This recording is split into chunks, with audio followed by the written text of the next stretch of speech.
พี่น้องเงินใส่หนีได้ โอ้ยอะไรคนลุกเนาะให้หลาย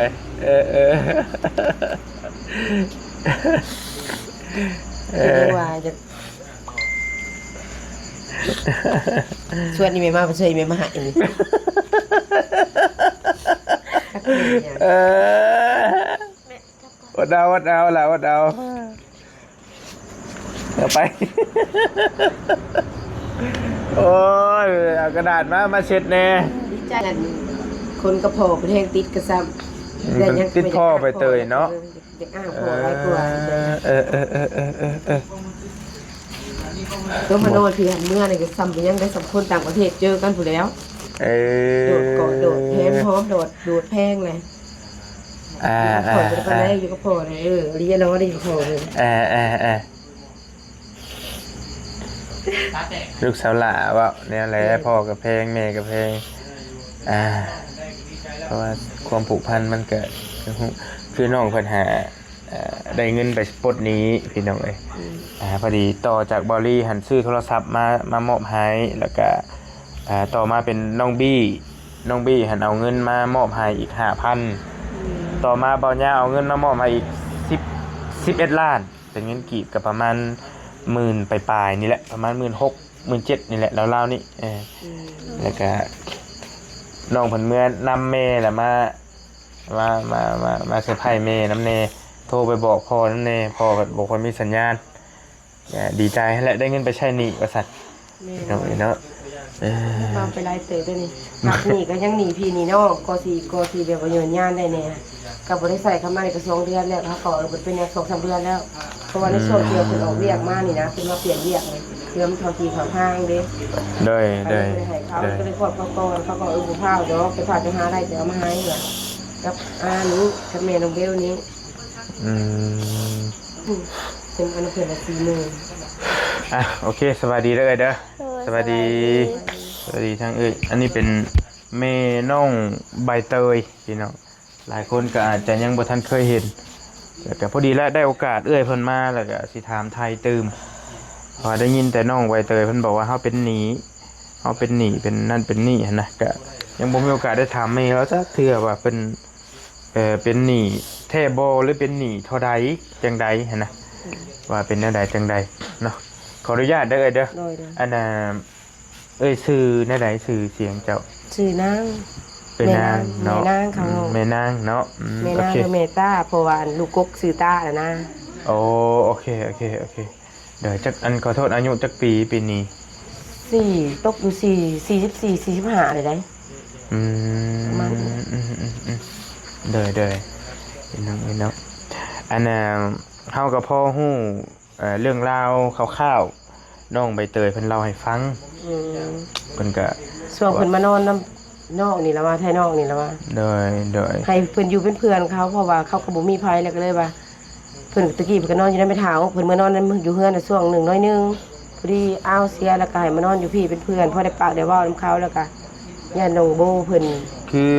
เฮาให้ดุนะก็เลยอยู่นำกันก่อนโบอันแม่นแหละน้องโบให้แท้ให้ว่าได้พุ่นนั่นแกพอได้หมู่ปากหมู่เว้าเพิ่นลืมไปนำเพิ่นเป็นบางคลิปเบิ่งหยังบัดนี้พอนะแต่ให้โดยก็เลยไปอยู่นำกันเลยจะชวนกันเบิ่งคลิปเบิ่งหยังเด้อพากันเฮ็ดแนวอื่นแนวใหม่ชวนกันลมแนวอื่นแนวใหม่แม่ว่าเบิ่งคลิปพ่อสิบ่เบิ่งคลิปพ่อแล้วให้เนาะเบิ่งคลิปพ่อเบิ่งรูปเบิ่งหยังแล้วก็ให้ก็เลยบอกผู้นี้ว่าชวนกันว่าแนวอื่นชวนกันลมแนวอื่นเฮ็ดให้แนวอื่นแนวใหม่มันจังบ่ขึ้นอุกขึ้นอ่างมันจังบ่สาวพากันเสาแม่ว่าสิบอกให้เพิ่นนะไปเฮ็ดเวียกก็โทรมาทุกวันอยู่นั่นแหละญาติเพิ่นบ่ได้เฮ็ดหยังพากันหาอีกตลอดคือเฮาหันก็ถ้าได้เบิ่งคลิปก็น่าจะฮู้ช่วงเฮาหันหลังจากมอบรถให้นี่ได้รถคันแดงๆนี่นะได้เบิ่งคลิปอยู่แล้ววะก็ได้มาได้มือนะคะมือรถโอเคนี่นะมอบรถให้พัดชัยกับน้องเบลนี่นะเบิ่งคลิปและหลังจากเฮามอบรถให้คลิปแรกที่เบิ่งเลยนี่ฮะบ่เบิ่งคลิปแรกเลยแม่นเฮามอบรถให้น้องๆเพิ่นแล้วมันนั่นน่ะมีเงินผู้ใหญ่ใจดีเพิ่นฝากมาให้ยังเหลือค้างอยู่นำเฮาแล้วเฮาก็เลยตามมามอบเงินให้อยู่เฮือนเพิ่นนี้ แล้วก็มาแล้วก็มีโอกาสได้เห็นใบเตยแล้วก็ได้คุยกับน้องโบแน่ก็มาเห็นน้องเพิ่นมื้อนั่นแหละมื้อก่อนๆแล้วก็เลยได้ถามข่าวน้องเพิ่นก็เว้าดีมารยาทดีเว้าจาดีแล้วก็เฮาก็ถามว่าครอบครัวน้องเป็นจังไดขาดเคินหยังบ่หยังหั้นนะเพิ่นแล้วก็เล่าให้ฟังว่าเฮาหั่นเป็นหนี้อยู่อ้ายว่าซั่นแต่ก่อนเกิดอุบัติเหตุแล้วก็พ่อแม่ไปกู้ยืมเงินพี่น้องคนเล็กคนน้อยมาไปปัวหั้นนะแล้วเฮาจะถามว่าตอนนี้หันเป็นหนี้อยู่เท่าใดทั้งเบิดเลยที่เป็นอยู่35,000เพราะว่ายังค้างอ้ายนี่5,000แล้วก็ส่วนตัวหัวหมื่นเนี่ยก็ยัง35,000รวมแล้วรวมเบ็ดเสร็จอีหลีหั่น 35,000 บาทเนาะโอเคพี่หนีเขาประมาณ100,000กว่ารวมเบิดค่ะ100,000กว่าแต่ว่าเฮาจ่ายไปนำแล้วนะเพราะว่าเพิ่นช่วงเพิ่นเกิดอุบัติเหตุปีกายนี่เด้ถ่ายปีกายนี่โอ้ตะกี้หันยืมเป็นแสนปลายแสนกว่าบาทแล้วก็มาทยอยใช้ไปนำลดลงจนเหลือ 35,000 บาทณปัจจุบันนี้เนาะโอเคนี่นะเงินที่เพิ่นทอดโฮมแต่ว่าสิไปซื้อรถเงินช่วงเฮาเก็บไว้เผื่อเก็บเผื่อเป็นนั่นแหละแต่ก็เลยว่าคันว่าทอดโฮมได้รถประมาณ3-4 แสนนี่เฮาก็พกขี่แล้วซั่นน่ะอาศัยไปมื้อค่ำมื้อคืนเจ็บเป็นอุ่นพาไปบ่เฒ่าแม่เฒ่าพาผู้นั้นผู้นี้ไปให้น้องเฮาก็บ่ได้มีใครมีรถใหญ่ว่านะกับผู้มีแบบไอ้น้องทุกคน9คน10คนมีผู้เดียวพัดอยู่ใกล้อยู่แต่บ้านน้องกระทองผมมันก็อาศัยกันยากว่ะคันยืมบ้านยืมเมืองก็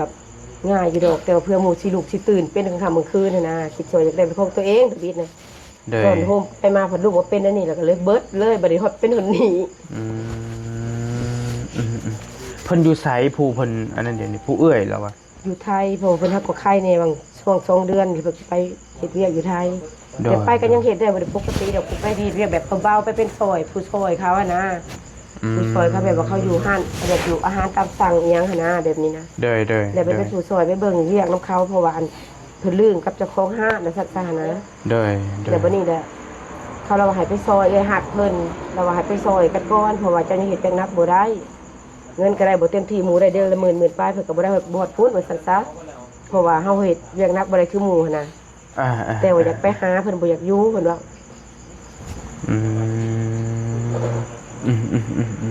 พอจนแล้วเพิ่นมักเกิดไปหาอยู่แล้วเพิ่นคนแบบบ่ค่อยอยู่ล่าจะหาเงินอยู่พุ่นว่าซั่นซะยังบ่ได้มีครอบครัวเพิ่นนั่นก็ได้ยังเป็นสาวอยู่เนาะก็คือไปกระคบกันอยู่ช่วงนึงว่าสิได้ว่าสิเอากันก็เลยแบบมันไปกันบ่รอดแล้วเพิ่นก็แยกกันหั่นนะโอ้กับผู้บ่าวเพิ่นฮะ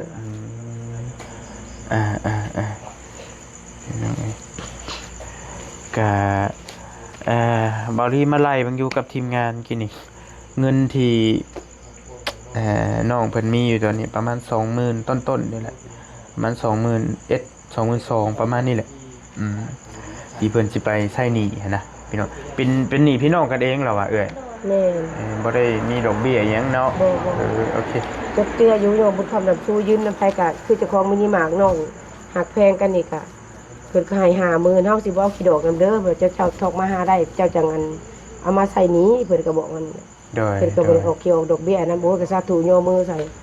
ยังดีอยู่ว่าบ้านเมืองก็ยังเบิ่งหั่นนะยังมีผู้เบิ่งก็บ่ได้เอาขี้ดอกจักคนดอกที่ยืมมาหาการเฮาไปกู้ธนาคารบ่หยังบ่ก็แน่นอนแล้วตอนนั้นต้องหาใช้ดอกนำอีหยังนำนะพี่น้องแต่ก็ยังคายอยู่อันนี้พี่น้องคายอยู่ยังมีอยู่ว่าบ่ได้ใช้ดอกก็ซักใช้ดอกนี่ก็ยกแต่ปีกายนี่เนาะมันก็สิอยากเข้าโตและซาวาดอกบ้านเฮาก็มีโอกาสได้มาร่วมน้ำเราพี่น้องปัจจุบันนี้เฮ็ดหยังอยู่เฮ็ดเวียกอยู่โรงงานยะสุนี่นะใกล้บ้านนี่โอ้เฮ็ดนำกันกับแม่น้องโบน้องเบลนี่เนาะส่วนข้าวแบบในส่วนใบยา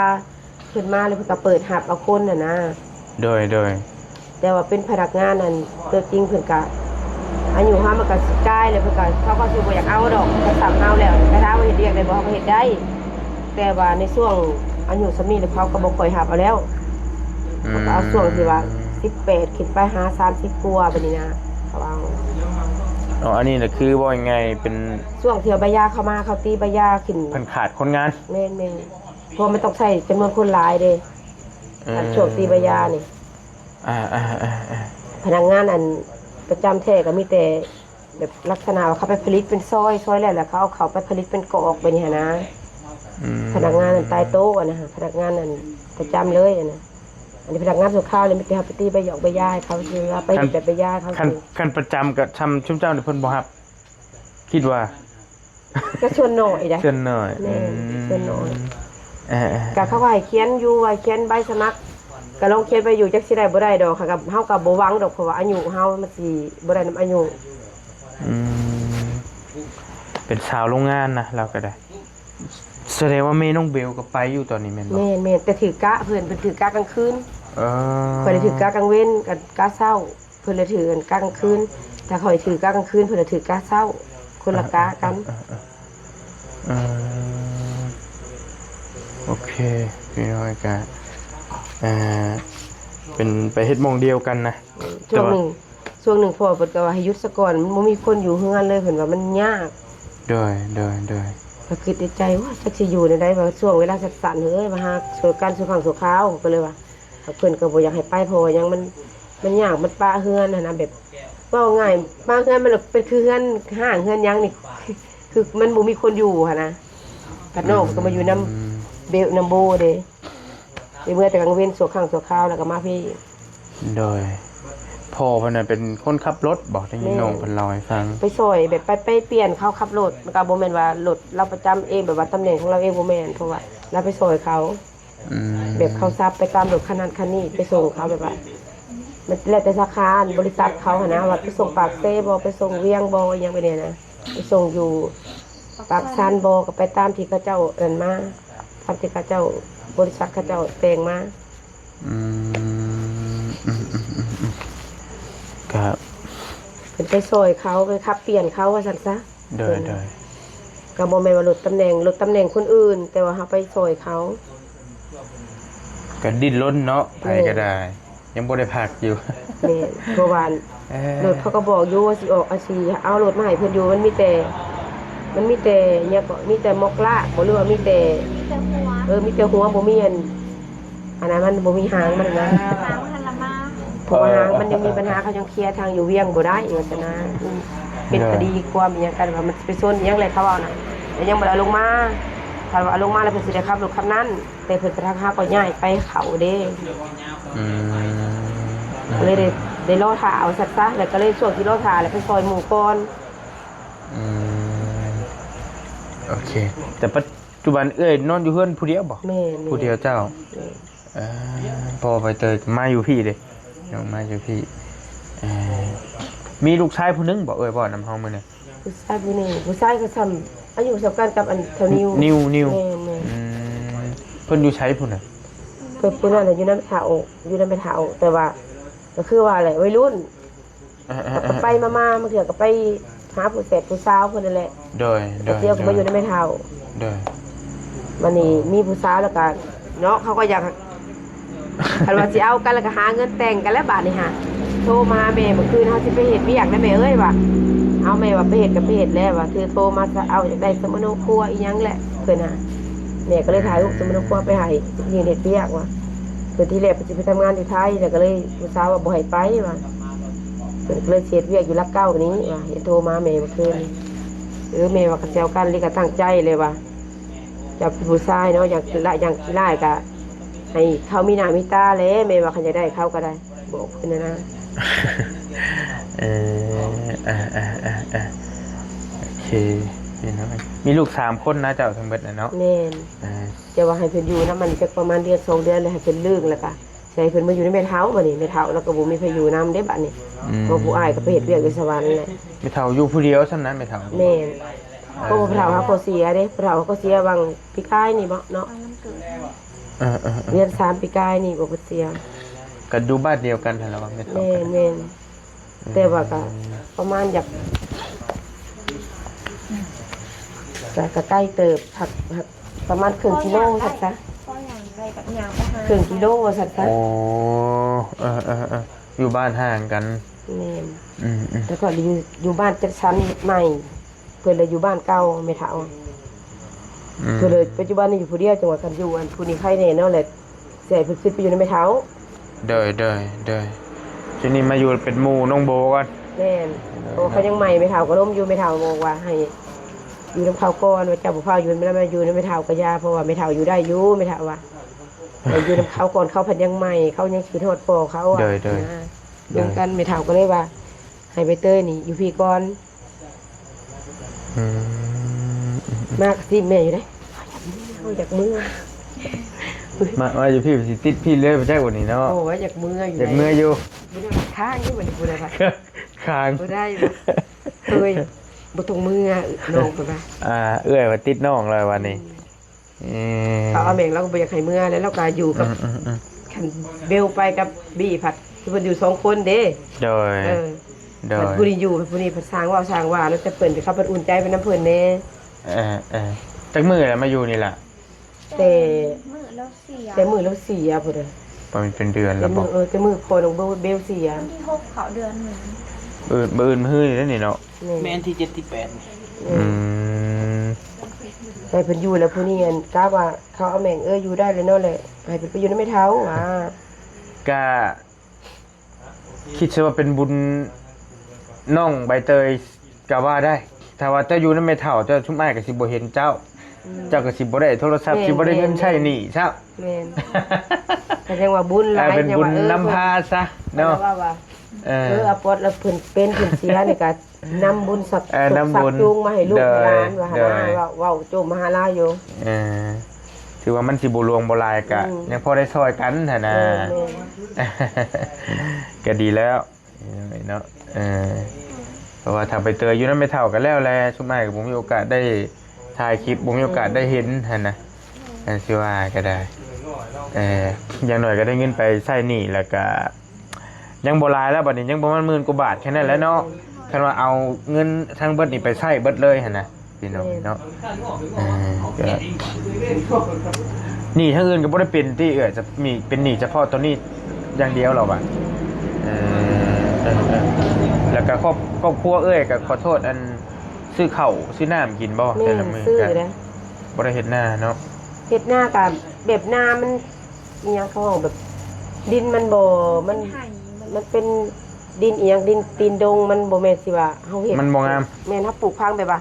เฮาปลูกพังเวลาเก็บเกี่ยวแล้วก็ปลูกกินก่อนก็เลยบ่ได้เฮ็ดโดยก็เป็นสาวโรงงานเอาว่ายังไงก็คล้ายๆเขาแม่น้องเบลน้องโบนี่แหละก็ซื้อข้าวกินนะพี่น้องไปเฮ็ดงานหยุดแต่วันอาทิตย์บ่วันอาทิตย์น่ะหยุดเนาะวันอาทิตย์ละหยุดจังว่าพากันเว้ากับเพิ่นว่าส่วนที่เพิ่นไปเสียหญ้าให้นาบ่าวว่าพากันอยู่ล่าพากันไปเสียหญ้าลูกเนาะส่วนกับเพิ่นเพราะว่าลุงเราตัดให้แต่ว่าลุงเราตัดให้แล้วบัดนี้ตัวที่ว่าอ้อมกกมันนะเวลาตัดบ่ฮอดพอยันตัดผิวกกยางแล้วตัวนั้นเฮาต้องได้ไปเสียออกเอาเสียออกลูกออกหั่นนะถ้าบ่ได้คนปัดตกเลิกบ่ได้พาให้เพิ่นไปซ้ำญาติเฮ็ดวันอาทิตย์มื้อเดียวนั่นแหละเฮ็ดให้น้องเพิ่นก็บ่ได้อยู่แล้วก็อยากสร้างครอบสร้างครัวหาเงินแต่งเมียอย่างเงี้ยก็ได้เด้อปกติเพิ่นดอกอันนั้นก็เพิ่นจนว่าอายุเพิ่นก็30ปลายแล้วเด้ผู้อ้ายเห็นบ่ผู้หลานกชายหลาน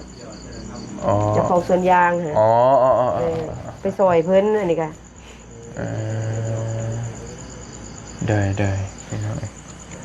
เพิ่นไปเฮ็ดเวียกอยู่ไทยหาเงินมาเฮ็ดทืนเฮ็ดฮ้อนมาตั้งขึ้นตั้งฮ้อนปลูกดอกปลูกยางไว้บางเทื่อมื้อหน้ามื้อในเพิ่นได้อาศัยกันว่าเลยให้เบิ่งเพิ่นโดยอยู่แล้วก็เบิ่งให้ว่ามื้อหน้ามื้อในผัดบางเทื่อผัดเฒ่ามาพอได้ไปอันซอยเพิ่นอันเก็บยางพากันเว้ากันหั่นนะเพิ่นเลยว่าเฮ็ดไว้โลดเพิ่นว่าส่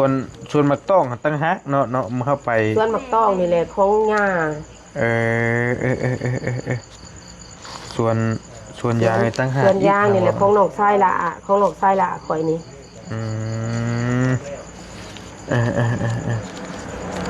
โอเคสบายดีหน่อยเพราะว่ามื้อนี้เอาโทรศัพท์ไปให้น้องเพิ่นอยู่ส่วนมักต้องเด้เอาไปนัดเพิ่นไปถ่ายคลิปอยู่หันไปกับน้องโบเพิ่น ทิศนี้ทางเบิ่งว่าเพิ่นบ่ตกเลยสิพาเพิ่นไปว่าไปซอยเสียหญ้าออกแต่ต้นยางให้เพิ่น โดย แล้วมื้อหน้ามื้อนั้นนี่ถ้าเป็นยังมาก็อ้ายน้องบ่ได้ป้าแล้วก็คิดซะว่าอ้ายน้องบ่อยู่แล้วก็ไปเบิ่งให้นะไปเบิ่งแทน โดย แต่ว่าเขาญาติเวลาไปเบิ่งเพราะว่ายังเฮาบ่มีเวลาเด้เฮาก็ญาติหาเงินไปนี่นะเฮาก็ได้ดิ้นรนคือว่าหั่นน่ะเพิ่นผัดไปลุงเบิ่งบัดนี้หาตั้งจากเพิ่นไปเบิ่งสวนยางไปเบิ่งอันไปเหตุการณ์แล้วก็เพิ่นเลยมอบให้ลุงเบิ่งให้อ้ายเบิ่งว่าซั่นซะ อืมโอเคเอาเย็นมันเด็กเอื่อยกระถามเราคร่าวๆประมาณนี้เดี๋ยวสิเอาเงินให้ก่อนเงินที่เบาลีมาแจ้งน้องใบเตยมือว่านนี่แหละเงินมันเหลืออยู่มือว่านนี่3,000 เอสเบาลีแจ้งน้องเพิ่นว่านนี่3,100 บาทเป็นฝากมาให้ซื้อโทรศัพท์นั่นแหละแต่ว่ามื้อนี้บอลลี่ไปซื้อโทรศัพท์แล้วมันบ่พอเอื้อยเพิ่นฝากมา19 ล้านปลายๆนี่แหละ19 ล้านซั่นดีเบิ่งก่อน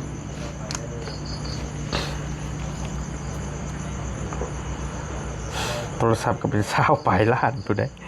ที่ไหนที่ธรรมดา โอ้ยบุญมีสิเนาะก็เพิ่น ตะกี้ว่า บ่ปกติหลายคนก็เว้าอยู่คันแนมบ่คือเขาว่าคันคือผู้อื่นคือลูกผู้อื่นเขาก็มันก็อยู่บ่ได้แล้วมันบ่ได้ในโทรศัพท์อันนี้มันก็เห็นอันเอื้อยซื้อมาให้พ่อน่ะก็คอยก็เบิ่งของพ่ออยู่เรือนเบิ่งหน่อยนึง โดย พอไปเวียแล้วก็ป้ายพ่อ โดย แต่ก็เขาว่าคันคือผู้อื่นมันบ่ยอมแล้วมันต้องได้ใส่ซื้อให้มันว่าหลายคนก็เว้าอยู่บ่ต้องว่าผู้อื่นนะลูกเฮานี่ก็บ่เหลือเลยเขามันก็ต้องเถียงเขาจนได้พุ่นแล้วว่าก็ธรรมดาอยู่เนี่ยแม่แต่แม่มาแต่เวียแล้วก็ลิ้นของแม่ มันก็อดเอาเนาะ เอ้ยซื้อมาให้พ่อก็จะเอาไปใส่รถพ่อเพิ่นว่าเฮาบ่ได้ยากสักเจ้ามาเพิ่นบอกพ่อเพิ่นเจ้าผัดมีผู้นั้นผู้นี้โทรหาจนเขาโทรหาเจ้าเป็นเวียกว่าเพิ่นก็ยังเข้าใจอยู่ว่า เพิ่งเติบบ่ล่ะจักมือบ่ลิ้นโทรศัพท์ โดนอยู่ถามว่าเอาตัวเก่า นี่เขาเดือนแล้วแต่ช่วงพุทธเสียหน่อยหนึงช่วงพุทธเสียหน่อยอันที่ว่ามาลิ้นให้เจ้าเบิ่งให้กามันเริ่มตายได้มันของพ่อได้หาค่ะประมาณเดือน2 เดือนนี่แหละประมาณนี่แหละ2 เดือน3 เดือนประมาณนี้เนาะเคย ต่อมาเพิ่นว่าตายอีหลี เอาของพ่อเอาของพ่อมาลิ้นเนี่ยมันก็กุ้มมันก็เที่ยวตายอยู่แต่ว่าก็ลิ้นเพราะว่าโทรศัพท์พ่อมันเพอยู่แล้วนะจังว่าเอื้อยซื้อเลยใหม่มาหาเนี่ยแล้วบัดนี้เพิ่นให้เขาจะเอาอีพ่อไปลิ้นมันลิ้นได้บ่รู้เพื่อเพเลยแม่ว่า มีแต่ค่าโทรศัพท์เจ้าหันมันอยู่ในบินมีอยู่บ่จะเก็บบินไว้นำได้แล้วล่ะเด้อตัวอ้ายเอาไว้ให้นะมัน21 ล้าน21 ล้าน170,000นี่แหละเพราะมันต้องซื้อหัวสากอีหยังเพิ่มแล้วก็แต่ว่าเอื้อยผู้เพิ่นซอยอีหลีน่ะเพิ่นซอยมา19 ล้าน700,000ไปปลายนี่แหละเพื่อหักค่าธรรมเนียมออกแล้ววันนี้แล้วมันบ่พออ้ายก็เลยเอาเงินตัว 3,000 นั่นตื่มใช้ประมาณ600 บาทนี่แหละแล้วมันเหลืออยู่ 2,500 เด้อมีแต่อ้ายมอบให้เจ้าเจ้าเลยเด้อ 2,500 2,000น่ะเป็นเงินบาท500น่ะเป็นเงินกีบเด้อ 300,000 ปลายก็เบิดสำนั้นเด้อวันนี้เด้อล่ะเด้อมีแต่ให้เมไว้ใช้หนี้ตื่มหรือเจ้าอยากไว้ใช้ไปซื้อหยังก็สุดแล้วแต่ 4อยู่แล้วบัดนี้เนาะ หลายเติบเลย 4ชั้นบาท 4ชั้นมี4ชั้นอีกบ่ รวมๆเป็นมูลค่ามื้อนี้เวียน 60,000 60,000มื้อนี้น่ะถ้ารวมๆกันนะ ไปเตย ถือว่าโชคดีอยู่ก็ดีใจนำ ยืมหน่อยเด้อ ยืมขาดอง มาแต่ง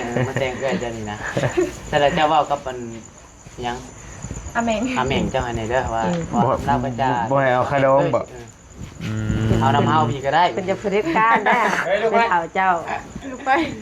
เผด็จการได้ดองเด้อ มันยังอีกจะเอาเป็นลูกชายบ่เอาลองมึงเอาลองมึงอ่ะ เอาเราเบิ่ง จะช่วยได้ได เฮ็ดเลยวะบ่เป็นบ่เคย เอารถนะเอาเบ็ดหูดับตำใหม่รถเอาเบ็ดจู่โจมรถจะสิคอลูกสาวแล้วให้ลูกชายเจ้าแม่นบ่โอเคเอาลองว่าเบิ่ง มื้อนี้ก็มีเงินอยู่15ล้าน เราอ่ะกินนี่นะถึกใจให้ฟรีบ่เอาค่าดองเราอ่ะเฮฮีดคองเล็กหน่อยพ่อลูกสาว เด้อดองเด้อนี่ก็เป็นเงินค่าดองนะแต่ว่า เงินคำเงินคูณเนาะ เงินคำเงินคูณเนาะบ่ฮู้ว่าดองยังบ่ได้ตอบเขายังบ่ได้ถามเขาด บ่ อง ถามนะต่อเอาหายเลย ไปเลย เอาลองถามมันก็แกลองถามมันเอาคัดกินนี่คัดกินนี่บ่เอาคัดพดเกิมในกว่าดองกะมันรสจักเดียวใดเกาะกันสิว่าก็ได้ พ่อพายได้ลูกไผ่แห้งอยู่บนเกิบ โอ้กินมาแล้วกินตีนมาแล้ว ก็ดีเว้ย หยอกเออ เด้อดองเด้อกลับมาอีกอ่ะมาเว้าถามนิดหน่อยแหละ อ่ะพวกนี้เป็นลูกชายไปน้อยหนึ่งพวกนี้สมมุติว่าเป็นลูกชายพวกนี้โอเคลูกชายนี่สมมุติ แต่ว่าลูกชายเฮาก็ยังบ่ได้หมุนหัวหมุนส่วนหรอกนิดหน่อยอันนี้เห็นหน้าตากันครับ เป็นมักเพิ่นฮักกัน แต่ว่าเพิ่นเฮานี่แหละมาหัดให้ลูกชายเฮามาหมายไว้ก่อนได้บ่ ใช่ ทั้ง ไอ้ ดอง เบียร์ยาเนี่ย ทั้งดองที่ว่าเท่าไหร่น้อเรื่องและคดองน้องใบเตยเพิ่นนี่ ก็บ่ได้แล้วพอไปพอมาเลยเนาะเงินคำเงินคูณเท่าไรก็เอานะโอ้ยบ่ได้ยากนะแน่ว่าแกดอกสองสั้นว่าเข้าใจกันเนาะลูกหักหมักกันก็คือพ่อแม่หมักกันแหละคือดองกับดองหมักกันหั่นล่ะแม่นแล้ววะบอกมาเลยมีเงินค่ะ โอ้ นี่แหละเท่าไหร่ คนมัน ซ้ำเจ้าเอาง่ายนี่นะซ้ำเจ้าซ้ำนี่พ่อแล้วนี่นะ ง่ายแท้เลย เอ้าอันนี้ข่อยง่ายเนาะข่อยบ่ได้ยากเนาะแม่ แม่บ่มักเอาดีให้มันง่ายกว่าที่เด้อ แม่แต่อันข่อยบ่ได้ให้ยาก โอ้แต่ว่ายังบ่ได้หมุนพวกหมุนส่วนดอก บ่ข่อยสิยากก็ได้ป้าลูกข่อยยากได้ หมุนแล้วหมุนแล้ว ยังอ จะ ยู่ ไป เอ้ย ลูกชายจะไปบ่สร้างยางบ่งามเลยยากได้บัดนี้ อ่า ง่ายต้นเข้ามานี่ข่อยบ่ได้ยาก คำว่ากรณี เขาได้ต้นหักลูกปล่อยเด้ ไปก็คือจะบอกอย่างนี้ว่าอย่างไร ไปบ่สร้างยางบ่งาม ไปบ่สร้างย่างบ่งาม ลูกสาวจะเป็นคนย่างบ่งามกว่าได้เช่นไหน เอ้าก็เฮาก็เว้ากันก็ลงกัน มันก็มีกฎหมายบ้านเมืองอยู่เนาะ ต้องฟังเราพอจะสิให้อะไรก่อนด้วยเอาอย่างของงาน สมมุติย่างบ่งามบ่ ของงาน นี่ลูกชายเขานี่ย่างบ่งามนี่ที่ใด เอ้าเฮาก็เว้ากันคือเว้าแล้วก็ลงกันเนาะก็ตักเตือนก่อนสมมุติคันแรกเฮาก็เว้าตักเตือนก่อน เฮ็ด ถ้าลูก สิ บ่ บ่ได้เด้หามเอ้ยเนาะ ถ้าเว้า เนาะ ยังเถื่อช่องยังเว้าบ่สร้างยางบ่งามอีกโยไปทางใดก็ไปเลยลูกเอ้ยบัดนี้ มันใหม่คนที่ไล่ได้บ่ โยก็เว้ากันหั่นแหละเนาะก็ยังเว้าอยู่ ตักเตือนเด้เราบอกเด้ ขันฮอดขันชุดก่อนเห็นว่าก็มันลงตัวจริงก่อนอันนี้คำลองซื่อ อ่า เด้อ ๆมาเอาเงินคำเงินคูณเอาเด้อเอาดอกคนได้เงินคำเงินคูณบัดนี้ฮะเนาะไปเข้าสารทุกสางเนาะเป็นอะไรก็ได้เนาะจะเลื่อนหงเพื่อนลูกเต้าก็ได้ หมุนด้วยลูกไอ้บัดนี้ ว่าอาจจะได้เมียเลยวะเมียเร็ว โอ้ย ขอโทษขออภัยเด้อมีพลาดประการใดกัน บ่นะเว้ย บ่ให้มัน บ่มีผิดเนาะ เมียมังได้ไหมนะพ่อเนาะ บ่มีผิด ทางญาติ FC เจ้าโอ้ยเดี๋ยวนั้นเดี๋ยวนี้หั่นนะ บ่มีผิด สร้างสรรค์บรรยากาศให้ FC เพิ่น อืม คลายเครียด ดอกไม่สิหมุนนี่ กันนั่นแล้วอย่ามันเดึกเจ้าเด้ออยู่ดีมีแฮงจังได๋ก็ ทุกคน มีแต่ให้ มีให้เจ้าก็เจริญรุ่งเรืองเบิดทุกคนทุกคน โดย ปลอดภัยเด้อ FC เจ้าก็ให้มีแต่สุขภาพแข็งแรงเบิดทุกคนทุกคนนั่นแหละ โดย เว้าตื่นตันเด้ ได้แล้ว ได้จ้ะขอให้เจ้าอยู่ดีมีแฮงไปทางใดมาทางใดก็มีแต่หักผู้แพงเด้อ FC เจ้าก็ให้มีแต่คนติดตามเนาะมีแต่คนคอมเมนต์ให้เจ้าหลายๆ โดย ยูทูบเบอร์ทุกช่องก็ขอบขอบใจหลายที่มาช่วยเหลือใบเตยช่วยเหลือแม่เด้อ โด ขอย ให้เจ้าสุขภาพแข็งแรงให้ร่ำให้รวยเบิดทุกคนนะ สา สิ่งศักดิ์สิท ธุ ธิ์ปกปักรักษาให้เจ้า โดยสาธุขอบใจหลาย กินแล้วต้มแต้มนี่แหละเฒ่า กินยังบ่ลมตอมเต็ม เสียหาผู้สาวเมียหาเมีย นั่นแล้วกับมือทรงเมเจ้าสายยามันเด็กเด้ออยู่ดีมีแห้งจังใดก็ได้สบายดีเจ้าเดย